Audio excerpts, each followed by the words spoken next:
Okay, hi beautiful friends. How are you doing today? Just checking in on you and checking in on myself. And actually had this very interesting dream last night, and it was basically the this download of all of these divine golden light codes of the masculine and the feminine, as well as like the shared energy that is like divine union. So there was the triple thing, and they were like on these grid cards, and I believe that it was like being gridded down into me, but also into the earth. And I think it's really beautiful and something, just an image that I wanted to share. I didn't retain what all of them looked like in a way that I could replicate, but I am very excited because I really feel like we are integrating in these new codes very strongly, and now is the time. And in all honesty, my prayer for every single one of us watching this video or watching any tarot video on the internet, or anyone who does readings with themselves or others regularly, that one day we will all be in a divine union where we don't need to ask the cards. We don't need to check in with the cards to know what's going on with our beloved, or to know what's going on within the energies of our union. Now, the cards are wonderful tools, and they could still be used as far as like, deciphering or working through problems or different timelines, like that sort of thing. I totally love the cards for that purpose. But I feel like so often for myself, and I'm being very real here, is when I'm feeling anxious or uncertain about the direction things are going, or I'm not getting the feedback and the connection that I want, or they're not following through, then I get on the cards. What's going on with them? What's up with this connection? Where is it headed? What's going on?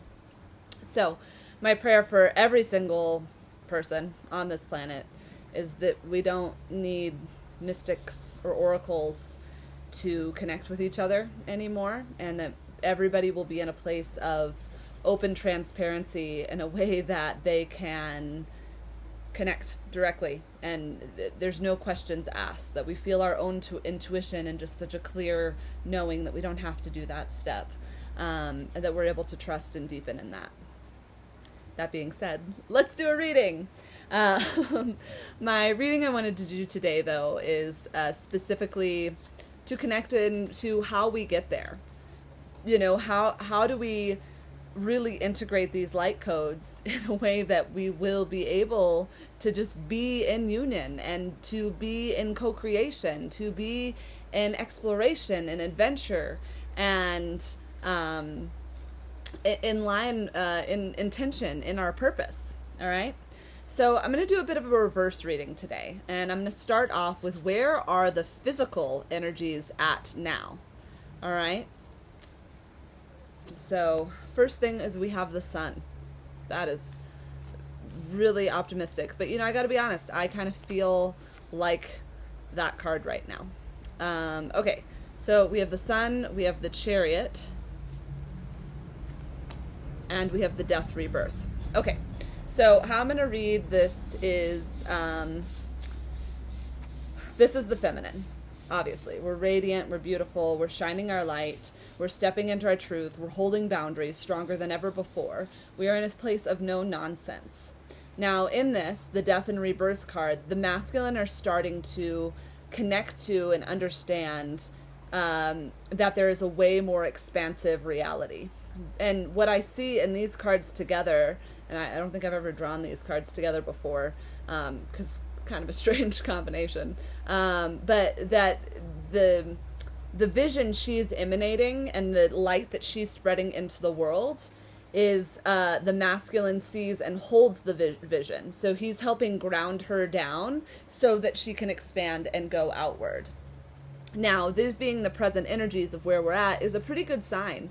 It shows that we've made a lot of good progress, and that we're getting, that things are moving. And this is made clear by the Chariot card, which comes up next, showing us that things are progressing at a rapid momentum. We are going places. It also signifies to me that there's travel. There's no more excuses as far as time, space, distance, location. None of that matters anymore. Like love and people who are meant to be together will absolutely find each other, and there will be nothing that keeps them apart. And I think we really see that of like, even in this death and rebirth energy, like it's, you know, you've got this cloaked figure, he's like holding the vision sacred so that she can go out and radiate. Okay, so they are working together. And if you're feeling alone right now or uncertain, I believe that this is coming forth because you're still like figuring out how to expand into this radiance. Now this radiance is extraordinarily magnetic, right? And I personally am a death doula, and I joke about death a lot. Like it's hard, and grief is a tough journey. But in the death energy, like letting stuff go so that new expansive things can come forward is so powerful. And it's almost like I feel like with these deaths, like is what's allowing this radiant sun energy to come through. And again, moving quickly. Okay, so what medicine, plant medicine, should those on the sacred union path, those of the divine feminine and masculine, be checking in with? All right. Great. Excellent. Okay. Okay. So here we still have some more yellow energy. All right. So that's what came out to me for first. And that radiant energy is definitely solar plexus related. Okay. So I know for myself, I've had a lot coming up around self-worth, about not being good enough, about not being worthy, about not being wanted. All of these thought patterns really suck. And see, I'm even becoming the radiant sun as we speak right now. What bizarre lighting as it shines through the trees. So I'm being purificationed. I am being purified by the sun itself. But this is cat's claw, purification, okay? And there's also a panther here. Now where the heck is that thought bubble? I just got a confirmation from the universe that I'm doing great. Good news. Okay, so what's really awesome about this cat's claw purification is, in addition to these yellow solar plexus energy, we've got a black panther, right? This black panther to me indicates that not only is the feminine having been working with her shadow components, she is also embracing and stepping into the unknown with confidence. I see such a sleekness in this cat. This cat is like walking on thin vines. Those vines typically wouldn't support it, but there's such a trust that the foundations are so strong wherever you go that you are almost indestructible. And yeah, there's a big trust of trusting the process. Now, what I also love about this card is there's got these little gold stamps kind of going on it, and it's the same energy in this sun card, right? So as we continue to purify and we trust, like, it's also embrace these light codes that I downloaded. I'm sending them to you. I'm sending them to everybody. Those feel like a part of how we're integrating them. Now, for the masculine, we get commune. And I guess the medicine that I'm getting around death and rebirth is connecting with others. I know that the masculines in my life have been a little easier to talk to. They've been less masked. It's funny because he's cloaked here, right? There's like a cloaking, but there's like a showing of this expansiousness. There's a lot going on right now with the masculine energy as it relates to the crown chakra, the third eye chakra, and the throat chakra. I feel like the men are not only encouraging communication, but they are also communicating more clear. I've heard more men share, who are typically more closed, share more of their energy than, or more of their experience and their emotion than I've heard in a long time. Okay, so with this commune energy, see a lot of family coming together, connecting to sprites and trees and wisdom. So I just feel like this is kind of the energy that a lot of the feminine have been in the last couple months, really regrounding, connecting to the nature. I mean, the way forth is feminine. We are leading the way because nothing else is sustainable anymore. So that's pretty freaking cool. Next here, I like this, and I I like this card paired, excuse me, with the Chariot as well. So if these are like the energies of how we kind of continue to move forth in the direction we need, these are the medicines we need to integrate with. The Blue Lotus intuition message for the both of them is the shared energy, all right? And now I'm seeing a lot of duality in this card, right? Similar to this. We've got, you know, night and day, dark and shadow. We've got moon and sun and moon. What I like is that there's one cup here, and it's overflowing. And it feels like the contribution is coming from both sides, day and night. I love these little swans. So the medicine in this card is really, as we purify, as we connect, the work is to also trust ourselves, which I was also saying above, is like we really, like, my prayer for the future is that the intuition is all we need, because we can trust our inner experience enough not to have to seek validation externally. Now, sometimes we just need to hear it externally, which is like why healers and readers can be so powerful tools to use. Because they can validate our inner experience, or they can bring it to words in ways that we couldn't. So they can really illuminate stuff. So it's an important tool. So very, very lovely stuff. What else do I want to bring forth here? I want to check into the internal energies, and I'll use the Forced Enchantment for that. The internal energies of the present and what we need to know about them. Okay, so for the feminine, we've got the Five of Visions. Okay. For the masculine, we have the Seeker of Spells, so that's the Knight of Wands. And the shared energy here is Eight of Challenges. Okay, so what's really interesting, and I'm finding this a bit, is that the external energy is it's actually feeling more supportive than the internal tumultuousness. So this Five of Cups here, it kind of feels like an old version of the self, you know? So I guess that the message I'm getting here is like, what is the somatic release of the way that we have things trapped in our physical bodies that we're not allowing to transmute in the process? Because the goal is, you know, I asked for this to be present, but this feels like this is what we really, you know, want to fully be in. And, you know, sometimes our inner world is kind of holding us back, the thoughts and that sort of thing. Now, what I love specifically about this Five of Cups cards is this is also a symbol for purification, this frog here, right? So this is the same message. Also, this frog has a knowing that she doesn't know. In the story of the princess and the frog, like, he already kind of knows the tale. He knows the true nature of things. And she knows that this gold ball isn't something she's losing. It's actually bringing him to her. And this is also symbolic that to look at the little messages and the synchronicities as hope. Everything that happens for a reason. Okay, so this is really interesting to me here, this Knight of Wands. There's a lot of acceptance of magic, of kind of, of knowing your power, not being afraid. There's a lot of similar energies here, as far as colors go as well, right? So, let's see.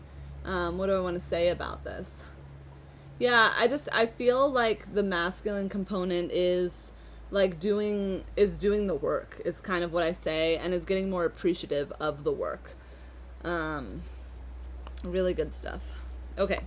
Eight of Challenges here. Not an overly, or Eight of Swords, you know, not an overly positive card we're seeing. But what I do see here is being caught in mental patterns. This is kind of like the obstructive energy that's obstructing the intuition, okay?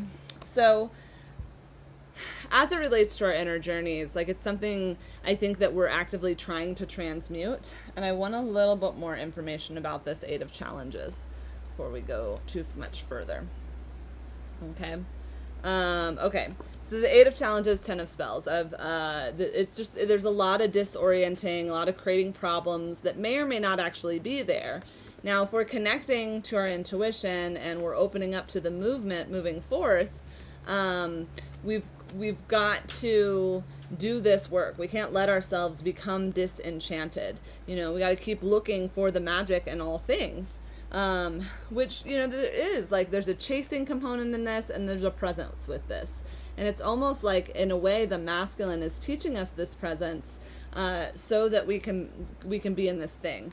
I feel like there's a lot more going on internally for the feminine right now that's being alchemized. But the men are there ready to receive and transmute it.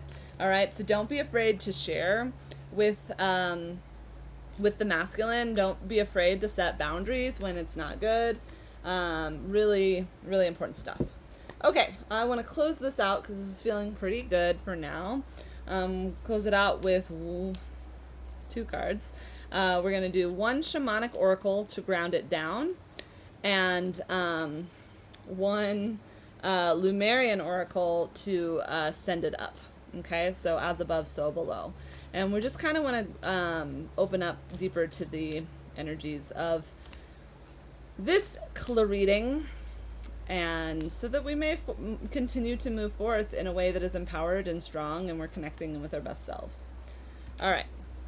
So, past, present, and future. Grounding down through these multiple levels so that we may see the truth of any and all situations, and we know that the past, the present, and the future all build upon each other. And as I look at this spread too, if we're down here in these internal energies, actually, I'm almost seeing this reading, and the cards are kind of telling me this, is that the Light Seers one that we drew, that's the new earth energies that we're actually actively moving into. And the ones down below are more of like the timeline that a lot of us are still resting on. The plant medicine offers the bridge between the two, and we are still going to be popping back and forth a lot because we're clearing. It's like moving into a new house, and cleaning out your old one simultaneously. I think that's an example from Harmonious Hearts. She talks about that a lot. Okay, so past, present, and future. Connect with all those elements. Love this card. Radical expansion. It's time for radical ways of being and thinking. All right, so be the masterpiece your soul always wanted you to be. I really feel this exemplifies both the sun and the death and rebirth card, and the movement that goes with it. So, I just have so much air inside me right now. I'm like, whoa. Yeah, I'm really wishing the best for everyone on the Sacred Union journey. I ask that the codes that I downloaded last night into my being of the Divine Masculine and the Divine Feminine and the Sacred Union, that those golden light codes go into each and every one of you who is on the Sacred Union path, internally, externally, whether you're just working with your inner beloved or you're physically dancing with your outer beloved. So I wish you the best in your expression and in your dance. Please reach out if you need any support. I love connecting one-on-one, and we can get more specific into a reading if that calls to you. All right, aho, so it is.